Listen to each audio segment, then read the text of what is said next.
शादरा जिला पुलिस ने फर्श बाज़ार पुलिस स्टेशन के अंदर एक ऐसे व्यक्ति को गिरफ्तार किया है जो अपने आप को सेना का लेफ्टिनेंट और पैरा कमांडो बताता था, और इसी आधार पर वो एक युवती को धोखा देकर उसके साथ शादी करने जा रहा था।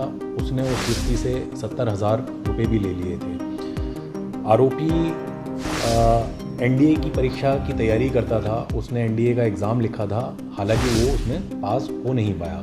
इसीलिए उसने इस झूठ का सहारा लिया और उसने अपने परिवार में और अपने रिश्तेदारों में भी ये बात बताई कि उसका सिलेक्शन एनडीए के थ्रू लेफ्टिनेंट सेना के लेफ्टिनेंट के लिए हो गया है, और साथ में उसका सिलेक्शन पैरा कमांडो की ट्रेनिंग के लिए भी हो गया। आरोपी के कब्ज़े से हमको आर्मी की वर्दी, फर्जी आईडी कार्ड बरामद हुआ है, और फर्जी उसका जो सिलेक्शन लेटर है वो भी हम लोगों को मिला है।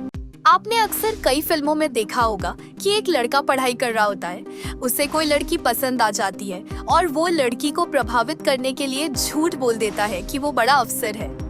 लड़की उस पर भरोसा कर लेती है और शादी के लिए भी हाँ कर देती है।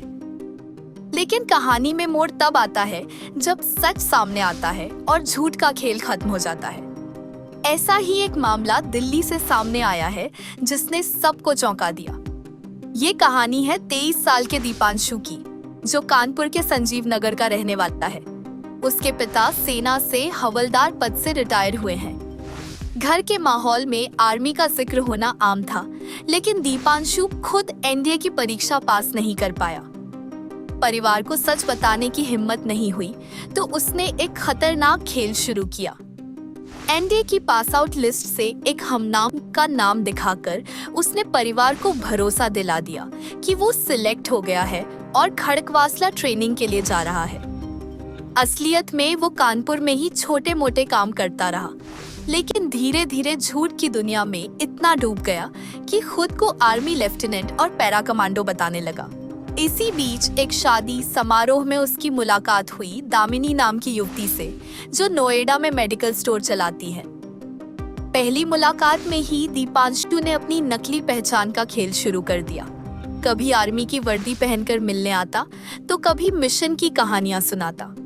धीरे धीरे दोनों के बीच नजदीकियां बढ़ीं और दामिनी ने उस पर भरोसा करना शुरू कर दिया। लेकिन यहीं से असली खेल शुरू हुआ। दीपांशु ने पैसों की जरूरत का बहाना बनाकर दामिनी से करीब 70,000 रुपये ले लिए। कभी नकद, कभी ऑनलाइन ट्रांजैक्शन, हर बार कोई न कोई नया बहाना। दामिनी ने शुरुआत में भरोसा किया, लेकिन जैसे जैसे रकम बढ़ती गई, शक भी गहराने लगा। 1 सितंबर 2025 की सुबह दामिनी ने आखिरकार हिम्मत दिखाई। उसने दीपांशु को मिलने के लिए बुलाया और उसी समय पुलिस को पीसीआर कॉल कर दी। मौके पर पहुंची फर्श बाजार थाना पुलिस ने दीपांशु को गिरफ्तार कर लिया।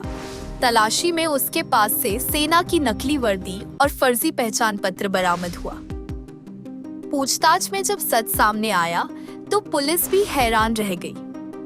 दीपांशु न केवल दामिनी बल्कि अपने ही परिवार को भी लंबे समय से धोखा दे रहा था।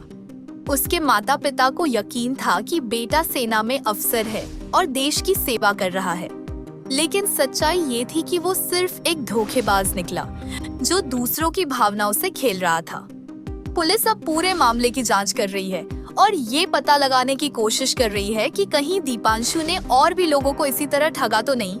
ये घटना हमें याद दिलाती है कि फिल्मों जैसी कहानियां असल जिंदगी में भी सामने आ सकती हैं।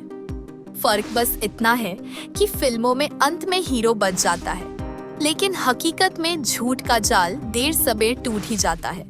और जब टूटता है तो सिर्फ झूठ बोलने वाला ही नहीं, बल्कि उसके आसपास के लोग भी टूट जाते हैं।